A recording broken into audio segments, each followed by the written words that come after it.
Hello students, my self सलोनी जैन। इस video के अंदर हम फॉरेन एक्सचेंज को रिवाइज करने वाले हैं। So let's start. Foreign exchange क्या होती है? जिस रेट पे डोमेस्टिक करेंसी को हम एक्सचेंज करते हैं किसी भी फॉरेन करेंसी से। For example, $1 is exchange for ₹70। तो यहाँ पे डोमेस्टिक करेंसी जो है हमारे पास में रुपी, वो एक्सचेंज हो रही है $US से। तो उसकी रेट क्या है कि $1 के लिए 70 रुपीज लग रहे हैं। ठीक है, इसी को हम बोलते हैं फॉरेन एक्सचेंज रेट। अभी जो फॉरेन एक्सचेंज रेट होती है ये दो तरीके से डिटरमाइन होती है। एक है हमारे पास में फ्लेक्सिबल एक्सचेंज रेट सिस्टम और दूसरा है fixed exchange rate. Flexible exchange rate के अंदर क्या हो रहा है कि demand and supply of market forces की वजह से क्या हो रहा है कि रेट डिटरमाइन होती है, इक्विलिब्रियम रेट डिटरमाइन होती है डिमांड एंड सप्लाई फोर्सेस से। ठीक है, इसको हम फ्री एक्सचेंज रेट या फिर फ्लोटिंग एक्सचेंज रेट भी बोलते हैं। फिक्स्ड एक्सचेंज रेट के अंदर क्या होता है कि गवर्नमेंट सेट करती है, मेंटेन करती है एक्सचेंज रेट को, इक्विलिब्रियम रेट जो भी चल रही है उसको वो कम या ज्यादा कर देती है। ये हम आगे डिस्कस करेंगे। अभी हम पहले देखते हैं कि डिमांड एंड सप्लाई ऑफ $, उसके कर्व्स कैसे होंगे। यहाँ पे हम लिखेंगे एक्सचेंज रेट, यहाँ हम लिखने वाले हैं डिमांड फॉर $। ठीक है, एक्सचेंज रेट हमारे पास में है $1 is equals to ₹60 and $1 is equals to ₹70। यहाँ पे हम ले रहे हैं 100, 200 एंड 300। डिमांड कब बनाना है हमें, तो समझना, अगर 1 US dollar is exchange for ₹70 और अगर हम उस वक्त मान लो कि हम डिमांड कर रहे हैं 200। ठीक है, 200 हम डिमांड कर रहे हैं। अब इसके बाद में जब रेट बढ़ जाएगी, रेट बढ़ के अगर 70 हो गई है तो हम 300 डिमांड करेंगे कि 100? नहीं, लॉ ऑफ डिमांड क्या बोलता है, जैसे जैसे प्राइस बढ़ेगी क्वांटिटी डिमांडेड कम होती है। तो वैसे ही यहाँ पे एक्सचेंज रेट बढ़ रही है, तो उस केस में हम हमारी डिमांड को क्या कर देंगे, कम कर देंगे। तो अभी जब 70 हुई तो हम डिमांड करेंगे 100 का। तो हमारा जो डिमांड कर्व होगा वो कैसा बन रहा है, left to right downward sloping बन रहा है। ठीक है, वैसे ही अगर हम सप्लाई कर्व बनाते हैं, यहाँ हमारे पास आ जाएगा एक्सचेंज रेट और यहाँ पे आ जाएगा सप्लाई ऑफ $।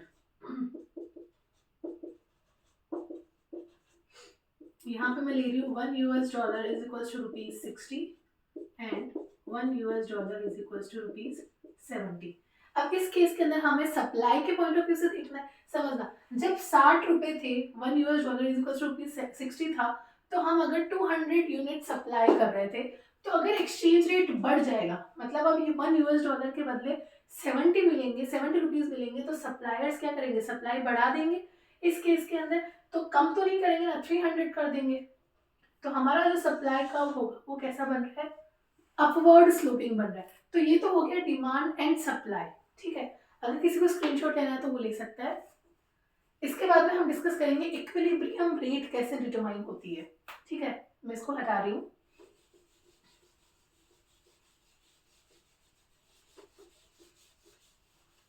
इक्विलिब्रियम रेट कब आती है, जब डिमांड एंड सप्लाई जो है वो मीट करते हैं। ठीक है, ये एक हम बना रहे हैं यहाँ पे, यहाँ आ जाएगा हमारे पास में एक्सचेंज रेट एंड यहाँ आ जाएगा डिमांड एंड सप्लाई ऑफ $। ठीक है, $1 is equal to ₹60 and $1 is equal to ₹70। पहले हम इसके अंदर डिमांड एंड सप्लाई कर्व्स बना लेते हैं। डिमांड कर्व क्या बताया था मैंने, यहाँ पे अगर 60 है, 200 कर रहे हैं, तो जैसे ही रेट बढ़ेगी हम डिमांड कम कर देंगे। ये हो गया हमारा डिमांड कर्व। ठीक है, और इसके अलावा सप्लाई कर्व क्या होगा, हम पहले जब $60 था, तो अगर हम सप्लाई 200 कर रहे हैं और जब 70 हो गया तो हम हमारी सप्लाई को बढ़ा देंगे। तो ये हमारा बन गया सप्लाई कर्व। ठीक है, इक्विलिब्रियम रेट कब आएगी, जहां पे डिमांड एंड सप्लाई मीट करता है, ये हमारे पास में क्या आ जाएगा, इक्विलिब्रियम रेट आ जाएगी। और यही हमारे पास में क्या आ जाएगा, इक्विलिब्रियम क्वांटिटी आ जाएगी। यहाँ पे हमारे पास इक्विलिब्रियम रेट क्या आ गया है, 60 और इक्विलिब्रियम क्वांटिटी क्या आ रही है, 200। इसी को हम बोलते हैं equilibrium rate of exchange. That's it. इसके आगे वाले वीडियोस के अंदर हम देखने वाले हैं कि फ्लेक्सिबल एक्सचेंज रेट के अंदर अगर हम डिमांड बढ़ा देते हैं यूएस डॉलर की, या फिर हम सप्लाई बढ़ा देते हैं या हम कम कर देते हैं, तो उससे एक्सचेंज रेट पे क्या फर्क पड़ने वाला है। Thank you. अगर मेरा वीडियो अच्छा लगा तो please like, share and subscribe. That's it.